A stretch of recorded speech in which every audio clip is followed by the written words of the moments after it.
Swayam Prabha. Digital India. Educated India.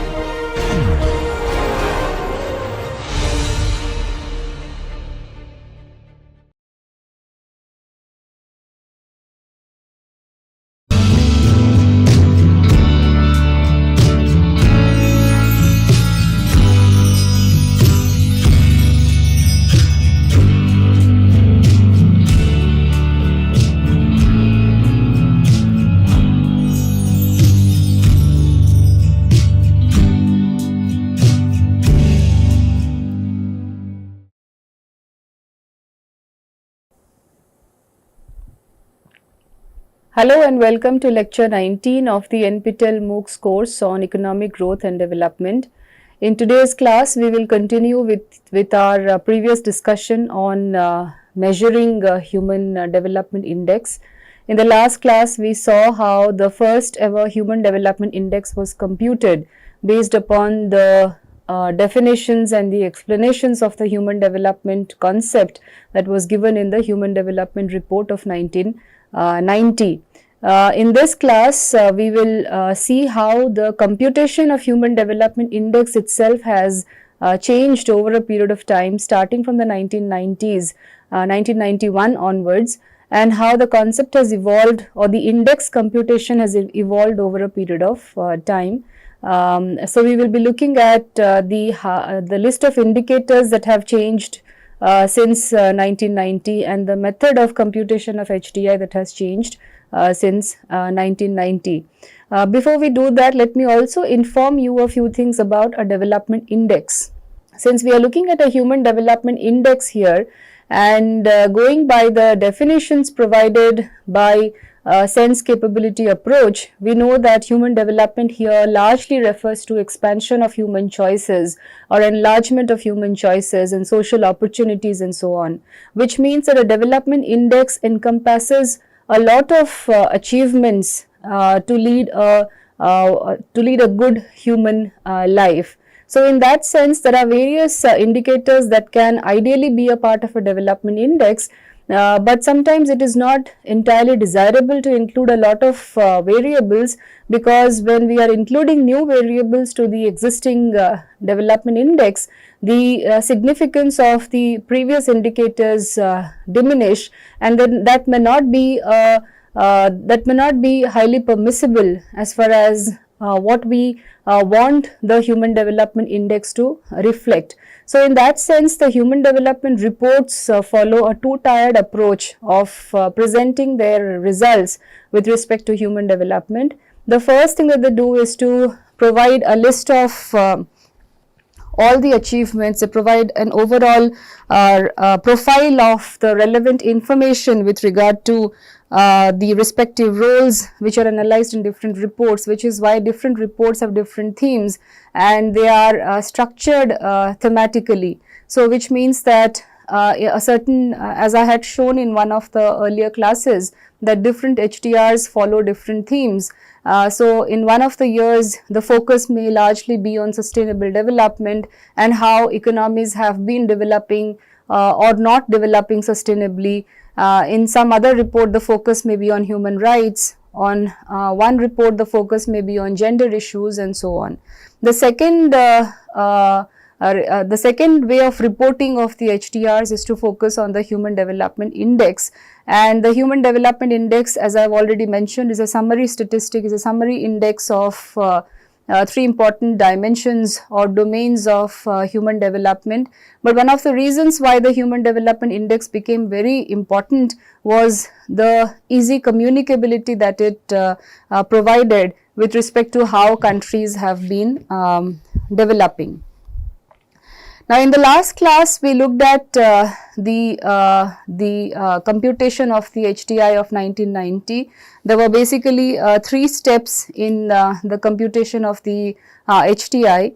The first step involved identification of the dimensions of development, and the dimensions were longevity, education and income. Now, based upon these dimensions of development, three indicators were specified. The longevity indicator was represented by life expectancy at birth. the knowledge dimension was represented by adult literacy rate, and the income dimension was represented by the logarithmic transformation of real GDP per capita in purchasing power parity terms in US dollars. Once the three indicators were identified, a list of based upon the list of achievements of based upon the achievements of the list of countries that were considered for computation of the HDI in 1990, minimum and maximum values were identified. So the minimum value showed the the achievements of the countries in each of these indicators, and the lowest attainment levels achieved by each of these by the list of countries, and certain desirable goalposts or certain desirable maximum values were also identified based upon the maximum values achieved in each of these indicators by the countries. And then based upon these maximum and minimum values, a deprivation measure was constructed, which placed the country in the range of 0 to 1, and this range was defined by the difference between the maximum and the minimum. And the deprivation index was then calculated by doing a simple average of all of these indicators, and then for the final calculation of the HDI, the third step was to measure the HDI, which was basically 1 minus the average deprivation index. Now, once the HDI computation came out into the open and the HDIs for the concerned countries came out, it received a lot of attention among the policy makers, the academics, the press and the larger public. And there were a lot of questions also with regard to the robustness of the HDI as an index. And one of the questions that was being asked was, why is it that there is an unweighted arithmetic average of all of these three indicators? Why not provide weights to one or two indicators such as education or health or income? And the response to this question was that for flourishing of human life, it is not necessary that education can be the only important variable or indicator, or health or income can be the important indicator. All of them are required together to lead a flourished life. So in that sense, it was not necessary that some indicator or two indicators be given more weight than the other. So all the indicators were basically weighed equally. Another question that was that came up was with regard to why was the income indicator dealt with separately than the or differently in comparison to the education and the health indicator or the longevity indicator, because the logarithmic transformation was used to calculate the income indicator. And of course, the reason regarding this was dealt with in the last class, where all those countries which had incomes below a poverty threshold, the value on income is very high, because any increase in incomes will lead to an increase in marginal utility, or that can be derived out of that increase in income, because it adds to the basic levels of human development. But any incomes which is above the poverty threshold will lead to a diminishing marginal utility of income, because it can provide less and less facilities or less and less amenities that can take care of basic levels of human development, and therefore a logarithmic transformation was carried out with respect to the income indicator. Now, in today's class, we will see how the HDI computation has evolved since 1990. As I have already mentioned, in 1990 there were three dimensions. In 1994, the HDI was calculated on a different basis from that in the previous years. In this HDI calculation, minimum and maximum values were fixed for the four basic variables. So, between 1990 and 1993, the minimum and maximum were taken from the list of the countries for which the achievements were shown. But in 1994, the maximum and minimum values were fixed for the four basic variables: life expectancy, adult literacy, mean years of schooling and income. There were two changes that took place. One was the fixation of goalposts, or fixation of minimum and maximum values, and the second was the change in the indicator list compared to the earlier years.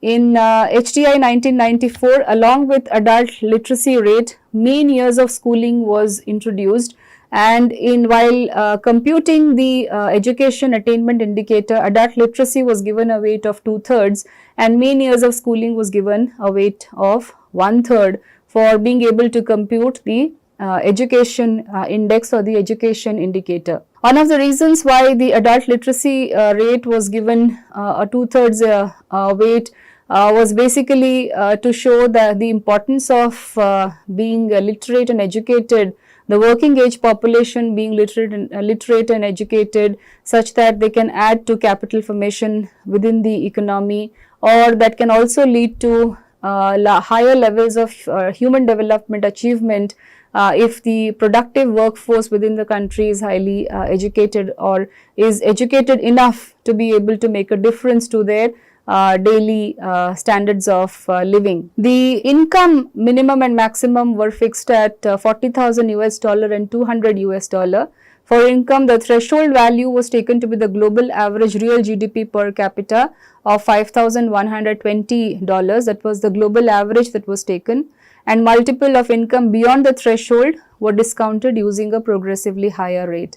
Let us illustrate the computation of HTI 1994 with the example of two countries, Greece and Gabon.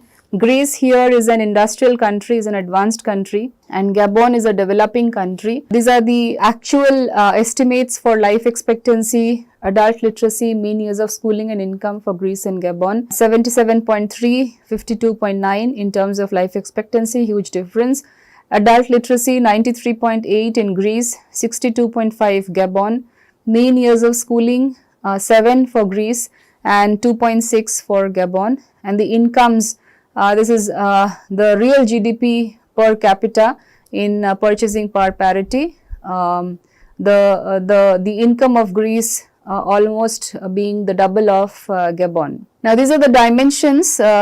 Life expectancy, education attainment adjustment, adjusted income, and these are the goal posts. In 1994, the goal posts were fixed, the minimum and the maximum were fixed, and the life expectancy was, the minimum life expectancy was fixed at 25 years, maximum was fixed at 85 years.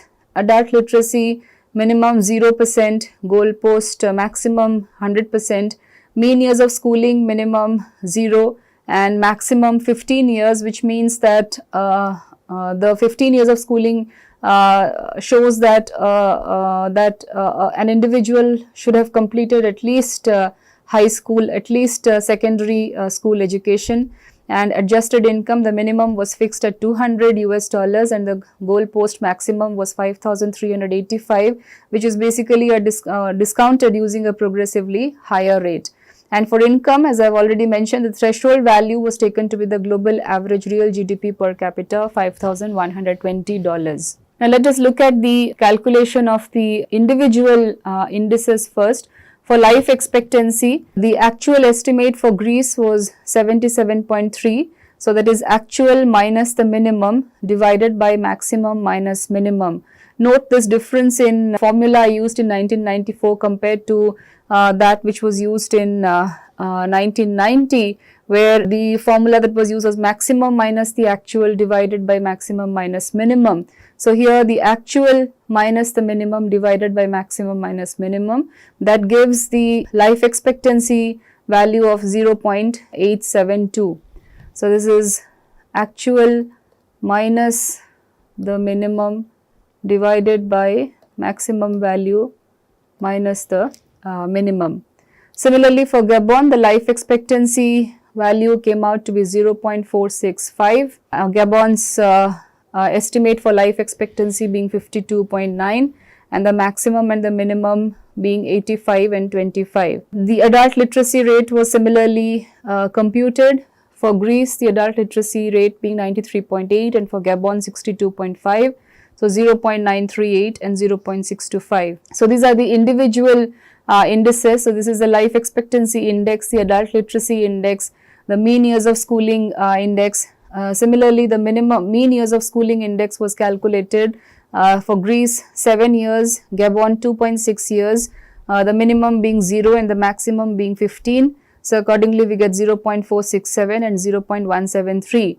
Now, since the education dimension contained two indicators here, adult literacy and mean years of schooling, the education attainment index was calculated by giving a 2/3 weight to adult literacy rate and a 1/3 weight to the mean years of schooling, which ultimately came out to be 0.781 and Gabon's 0.473. So this is 2/3 weight to adult literacy rate.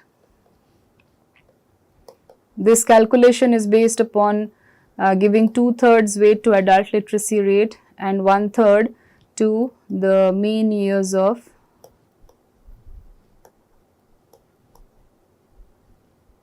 schooling.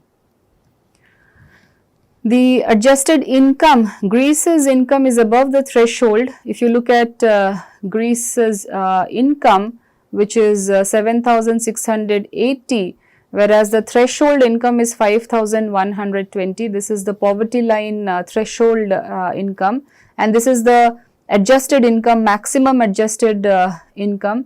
The real income that was the income that was actually provided from the list of the countries was USD 40,000 in terms of purchasing power parity, but when this amount, when discounted using a progressively higher rate, comes out to be 5,385. So Greece's income is above the threshold, but it is less than twice the threshold. So accordingly, based upon the Atkinson's utility function formula, Greece's adjusted income comes to 5,221.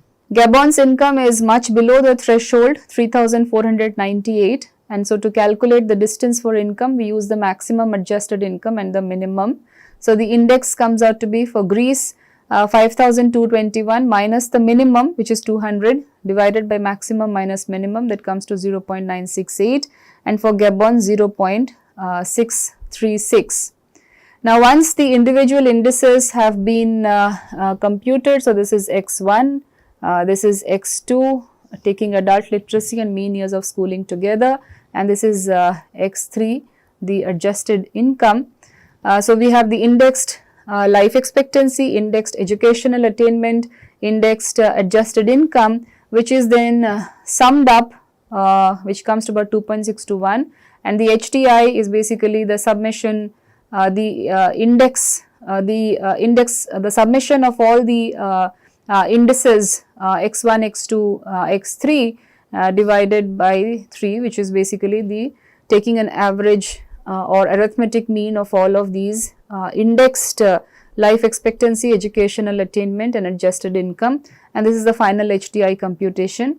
And of course, the Greece's HTI is much higher than that of Gabon, which means Gabon has a lot of catching up to do in terms of human development achievements as far as Greece is concerned. So the difference between the 1994 HTI computation compared to 1990 are primarily two. One is the addition of mean years of schooling along with adult literacy rate.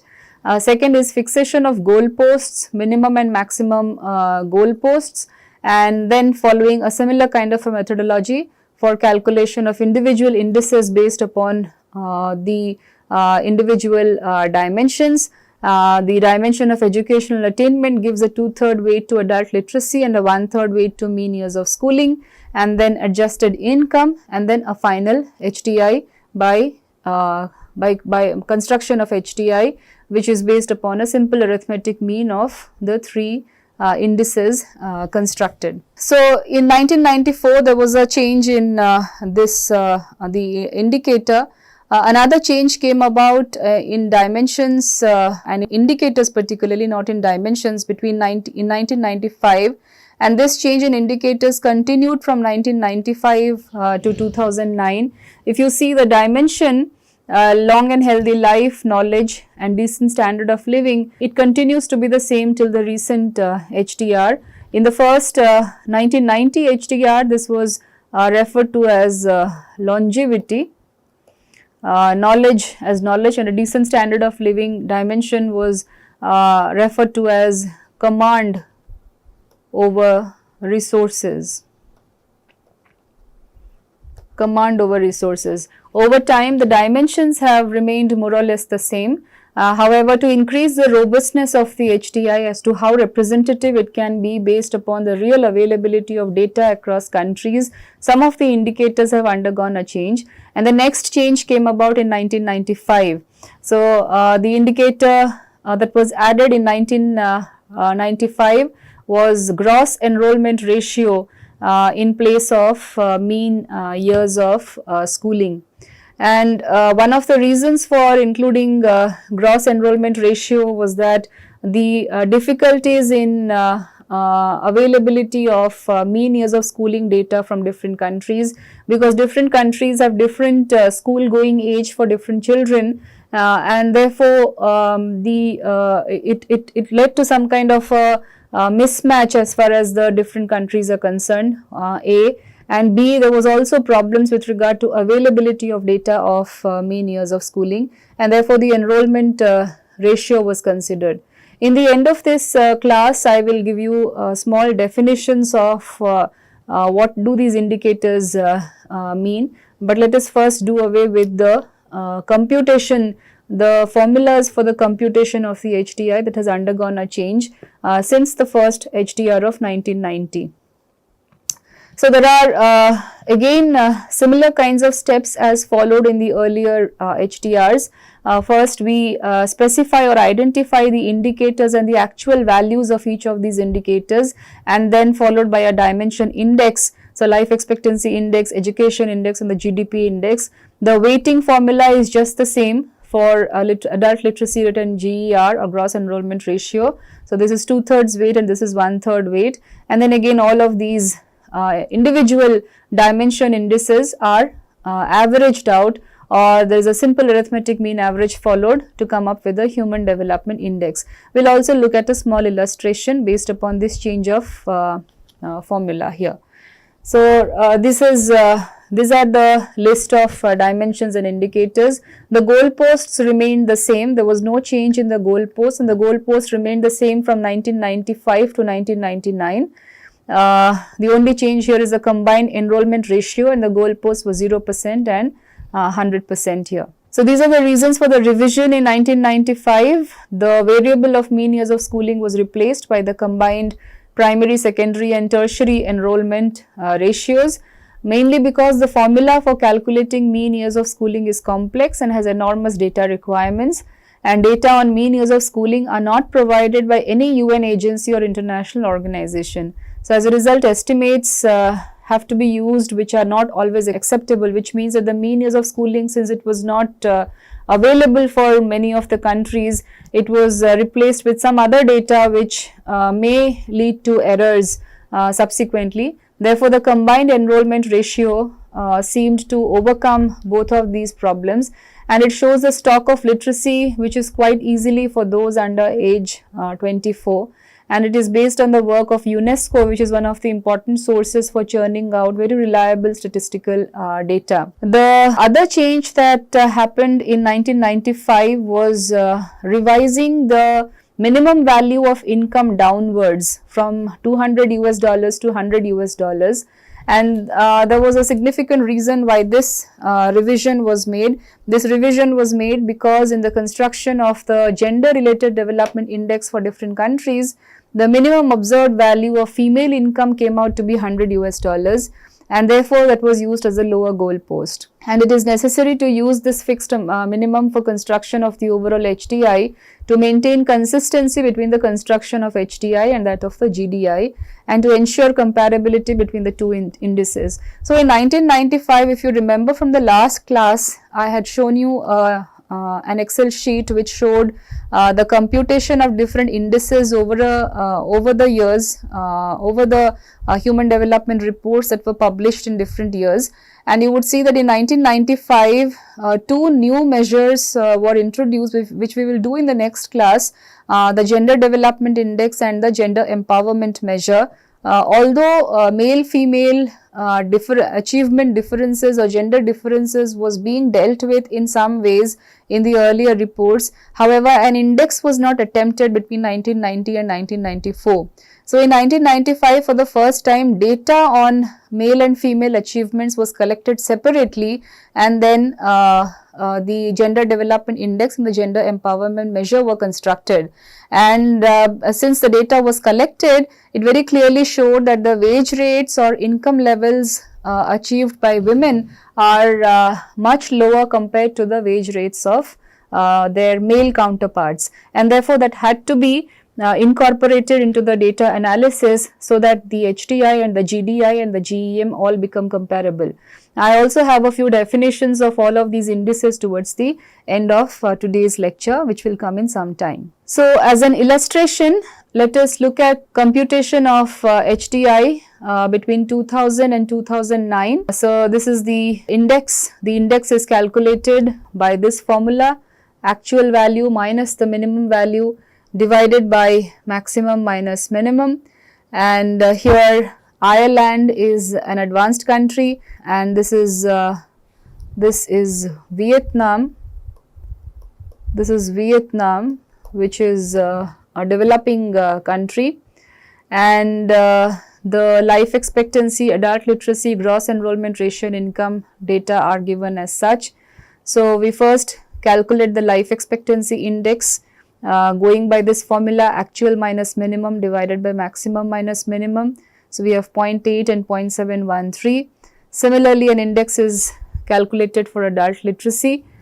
I am sorry, this has been mentioned as Gabon, whereas this should be Vietnam.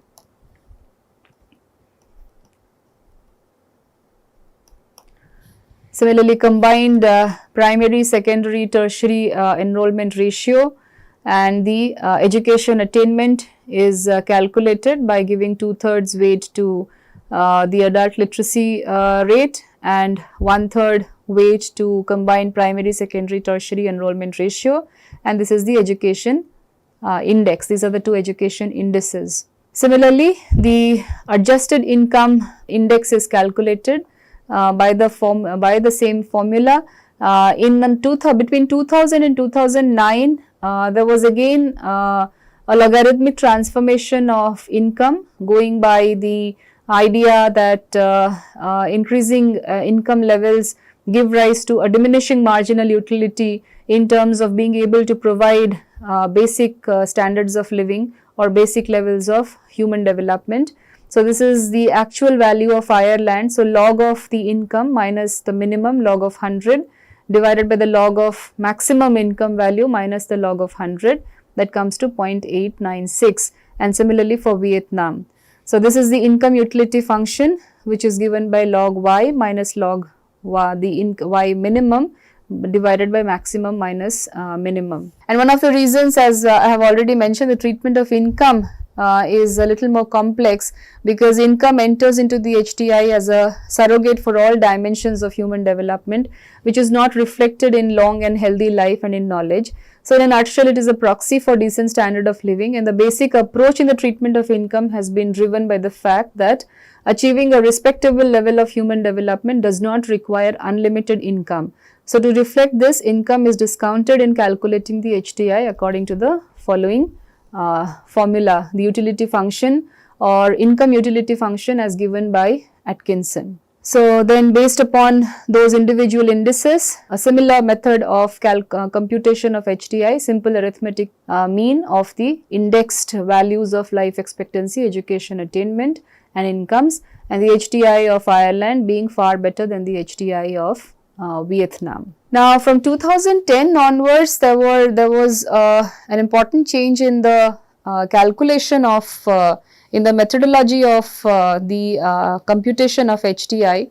the methodology mostly changed from, there were two changes. One was the change in the list of indicators, and the other was a change in the method of calculation of the HDI. We moved from a simple arithmetic mean average calculation to a geometric mean calculation, and these were the dimensions in the indicators. The long and healthy life or longevity dimension remained just the same. The knowledge dimension changed from again from adult literacy rate and combined enrollment ratios to mean years of schooling and expected years of schooling, and then the education index was constructed. This education index was also constructed by taking a geometric mean average of both of these indicators, and then a decent standard of living. This also changed from a product calculation to an income calculation. So, if you remember in 2000, if you look at this dimension here, the decent standard of living indicator is represented by the GDP, which is a product based calculation of the gross domestic of national output, whereas in 2010 it changed to a GNI index, or a gross national income index, which was considered to be a more representative indicator. So, these were the observed maximum and the minimum, and these were taken from reliable sources. The HDR of 2000 mentions that these goalposts were for life expectancy at birth. The information was taken from UNDSA, Department of Economics and Statistics of the United Nations. Mean years of schooling was taken from a paper by Barrow and Lee in 2010. Expected years of schooling data was taken from UNESCO statistics. Combined education index was then calculated based upon it, and the per capita income or gross national income data was taken from the World Bank, and was taken from the World Bank and the IMF. So, these were the data that was collected from various sources. The dimension index was calculated based upon this formula: actual minus minimum divided by maximum minus the minimum. And for each of the for calculation of each of the indices, dimension indices, this formula was followed. Now, this is a more systematic explanation of why the geometric mean was used for HDI rather than arithmetic mean calculation. So, poor performance in any dimension is directly reflected in the geometric mean. So, that is to say, a low achievement in one dimension is not any more linearly compensated for by high achievement in another dimension. So, geometric mean basically reduces the level of substitutability between dimensions, and at the same time ensures that a 1% decline in index of, say, life expectancy has the same impact on the HDI as a 1% decline in education or income index. So, as a basis for comparisons of achievements, this method is more respectful of the intrinsic differences across the dimensions than a simple average. Now, let me also inform my class here that the methods of computation of HDI has been in a real flux. It is still an ongoing project, and there are many more ways of being able to calculate the human development index that is still coming up, which is why you would see that while the dimensions have remained the same, while there is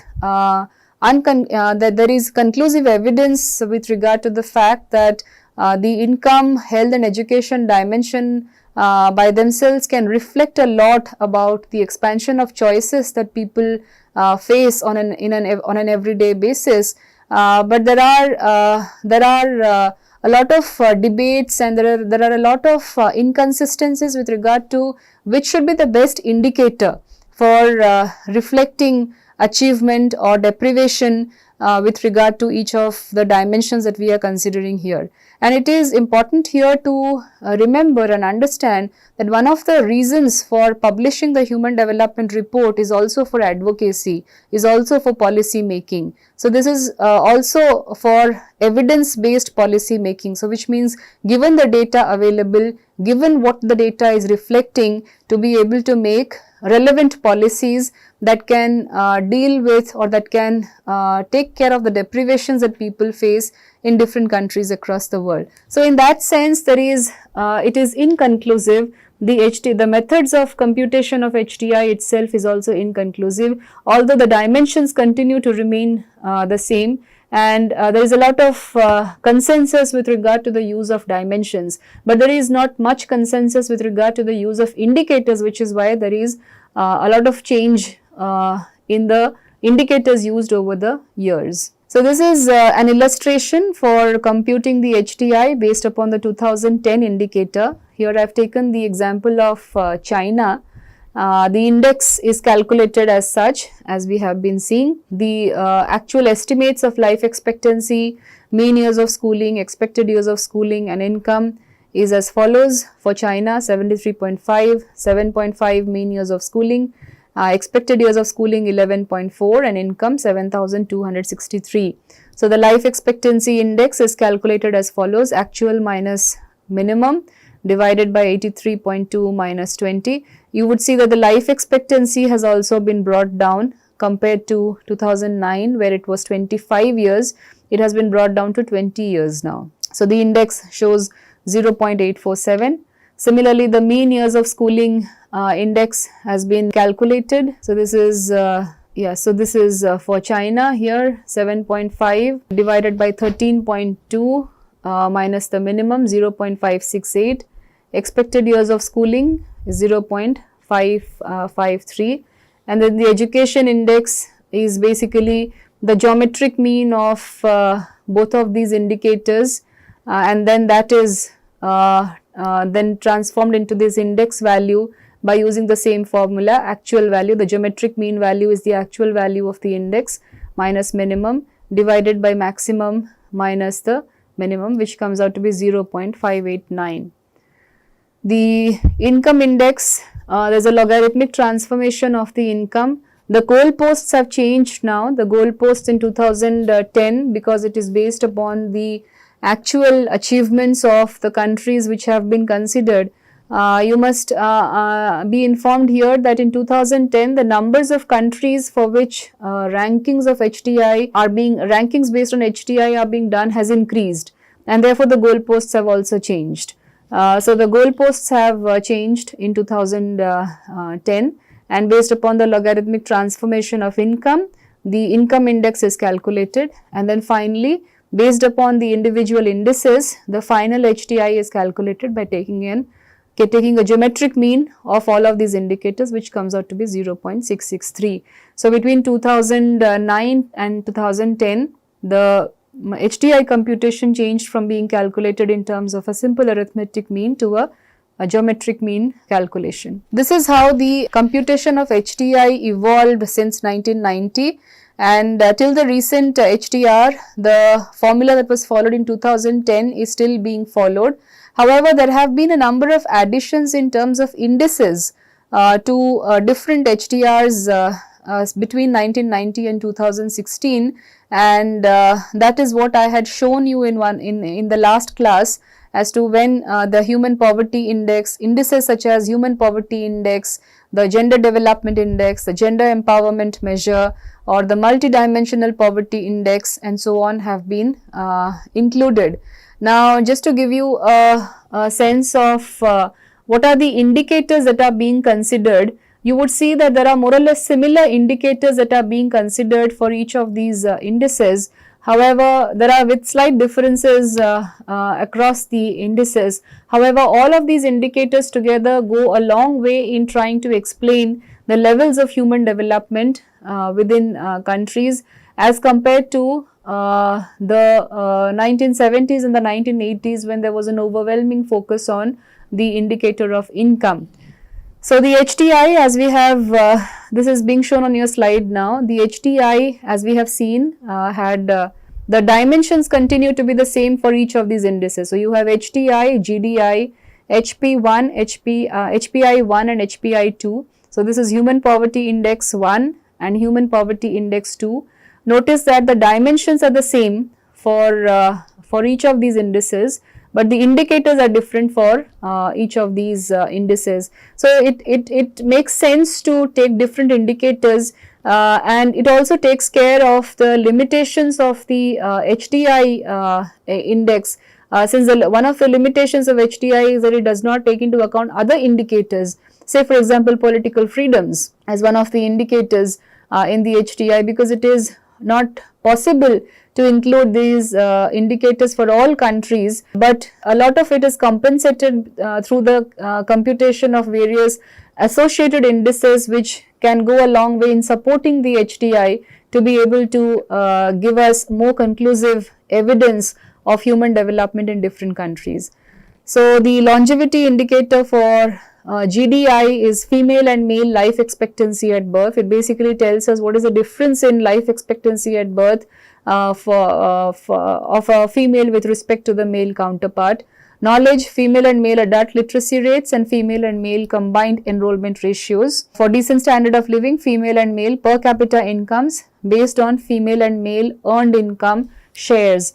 If you remember the first class of this course in which I was referring to distributive shares, I was referring to GDP at factor cost, gross domestic product at factor cost. I was referring to the distributive shares of different factors of production within the economy. These kinds of calculations are taken place with respect to national incomes to see what is the share of different stakeholders within the economy. Then we were referring to shares of different factors of production. Here we are referring to the shares of female and male in the overall national income of a country. So for GDI, because we are looking at gender differences in levels of human development achievements, for the same dimensions of longevity, knowledge and decent standard of living, the indicators are separated for males and females.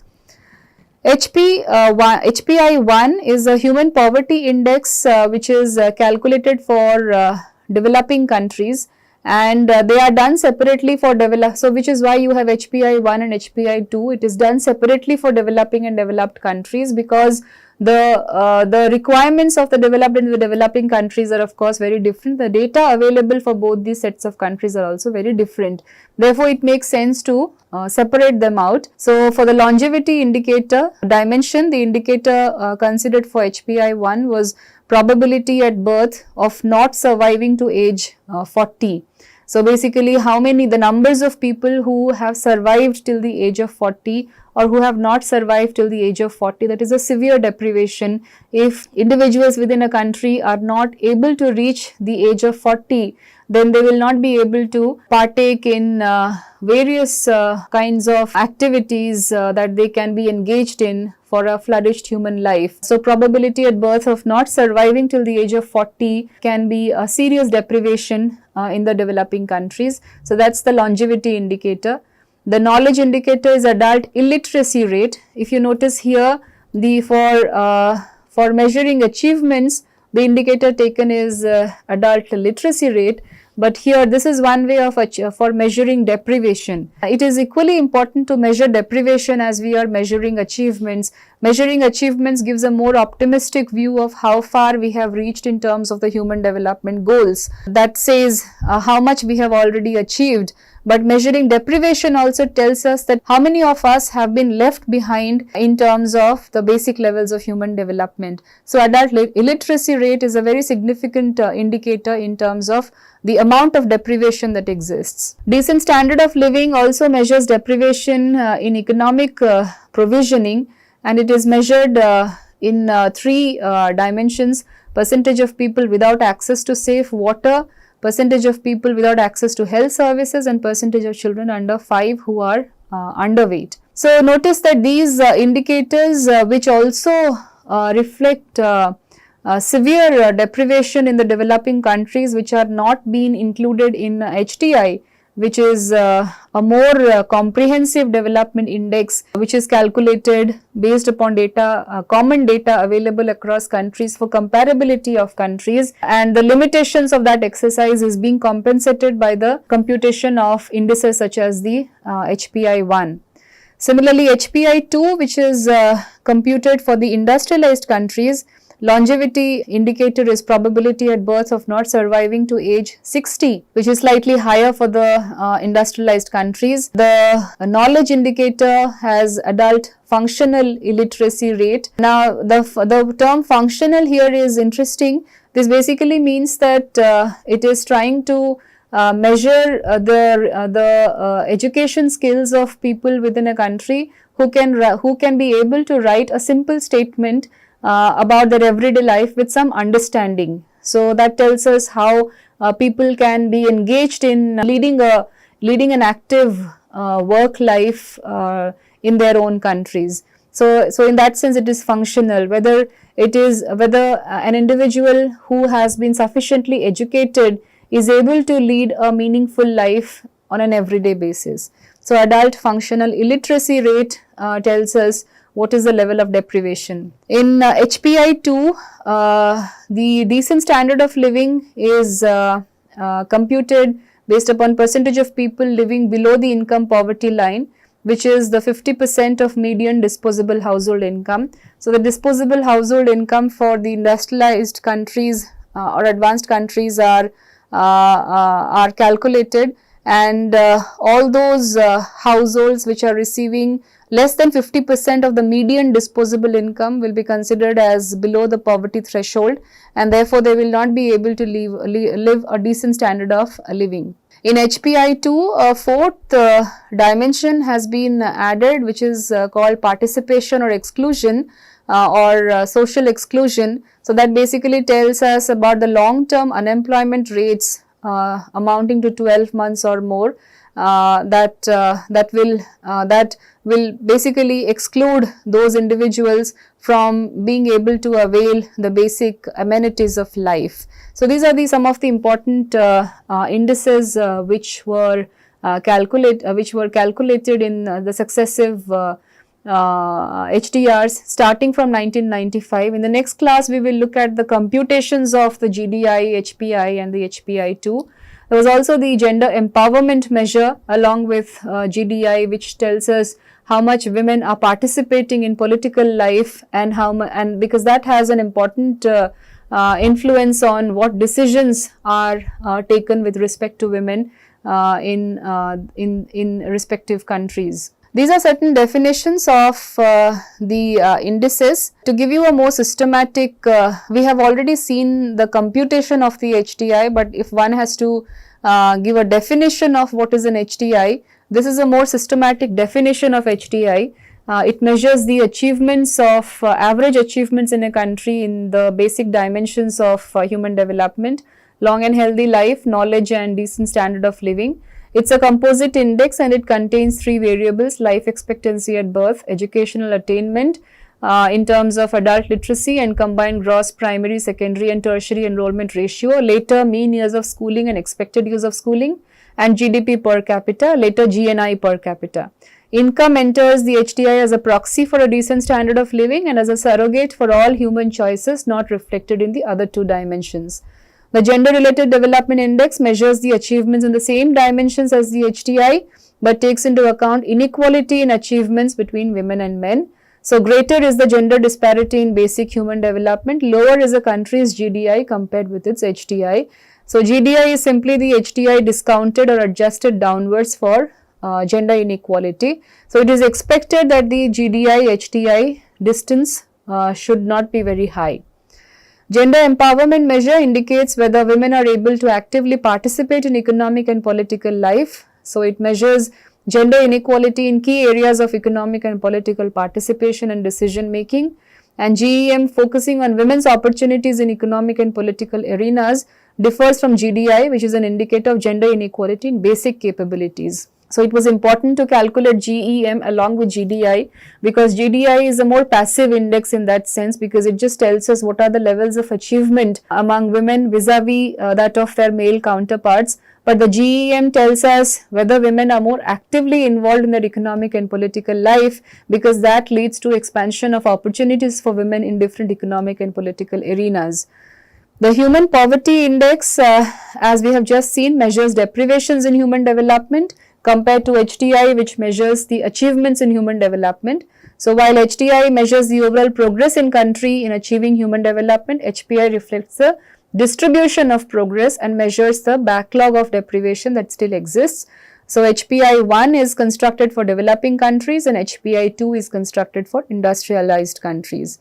And a separate index has been devised for industrialized countries because human deprivation varies with the social and economic conditions of a community, and therefore there is a need to take advantage of the greater availability of data for these countries. So these are the indicators which we have already seen for HPI 1 and HPI 2, therefore there is no need to repeat them here. But it also, let us end today's lecture by looking at some of the definitions of the indicators that we have seen. Life expectancy at birth, the longevity indicator tells us the number of years a newborn infant would live if prevailing patterns of mortality at the time of its birth were to stay the same throughout its life. So life expectancy now there is a difference between calculating life expectancy by different age groups. So when we are calculating life expectancy at birth, that is the most comprehensive indicator of how long a human being can live, how long an individual lives. That tells us the expectation or the probability that the individual will survive a certain age at birth. Adult literacy rate is the percentage of persons aged 15 and over who can, with understanding, both read and write a short simple statement on everyday life. So notice this definition of adult literacy rate compared to the literacy rate, overall literacy rate definition, which tells us the number of people who can read and write.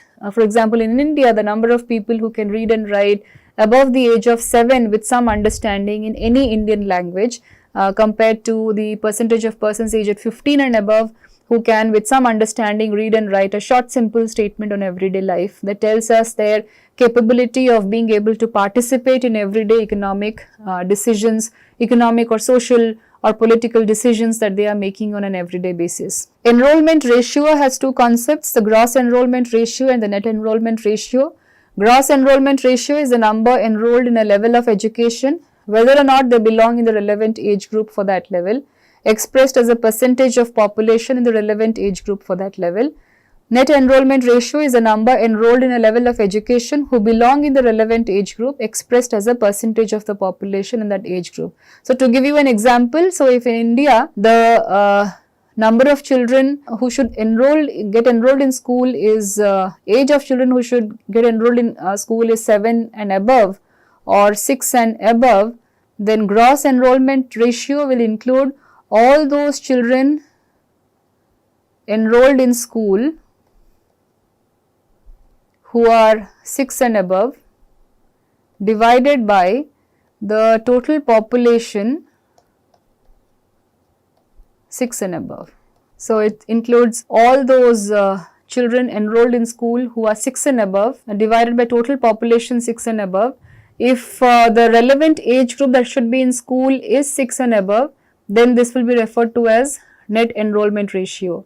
If all those enrolled in school, if we take the population, all of those enrolled in school irrespective of whether they have attained age 6 and above, so which may include children below 6 years of age or above 6 years of age, then we would refer it to as gross enrollment ratio.